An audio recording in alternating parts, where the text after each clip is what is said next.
माता जी यही चैत के पावन महीना में प्रभु श्री रामचंद्र जी महाराज के अवतार भइल बा और अयोध्या में धूम मचल बा। चारों तरफ आनंद आनंद हो रहा बा, बधाई हो रहा बा। आ जाइए मुस्कान जी, एक चैता हो जाए उसके बाद निर्गुण का माहौल बनाया जाएगा। आप लोग आराम करिएगा। आइए बाबू आप भी आ जाइए। उधर रहिए राजेश मौर्य जी, चैता के भाव में बढ़िया से शुरू कीजिएगा। जब शुरू होगा तब दिखाइए भैया। आइए देखिए, यही चैत के पावन महीना में प्रभु श्री रामचंद्र जी महाराज के अवतार भइल बा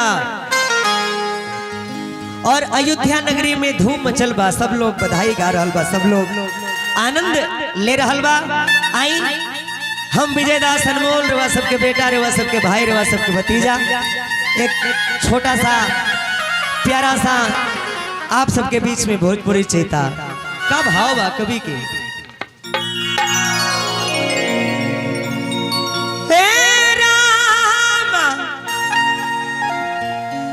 धानी धान चैत के महीनवा। नहीं भाई क्या बैठा, दोनों लोग आइए ना, रोक दीजिए, रोक दीजिए, आइए दो करिए। हे राम धानी धान चैत के महीनवा।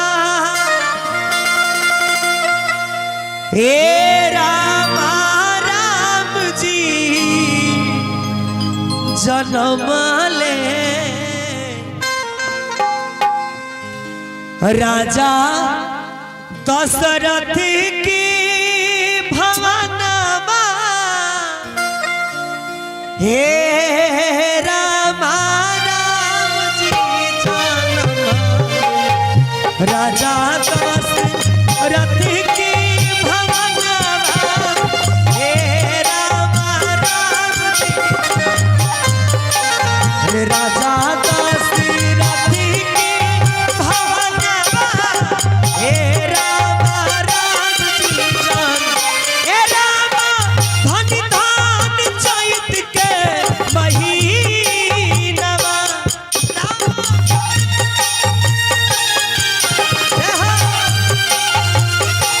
राम धन धान चैत के महीनवा।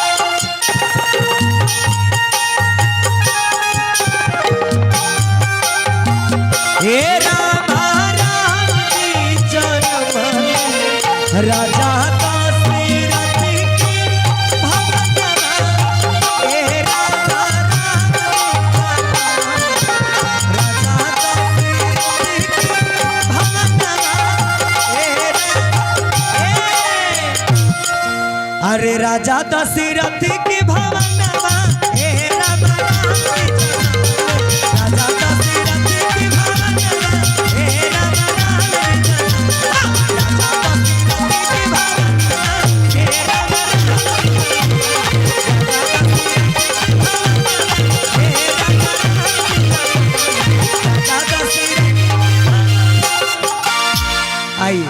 भैया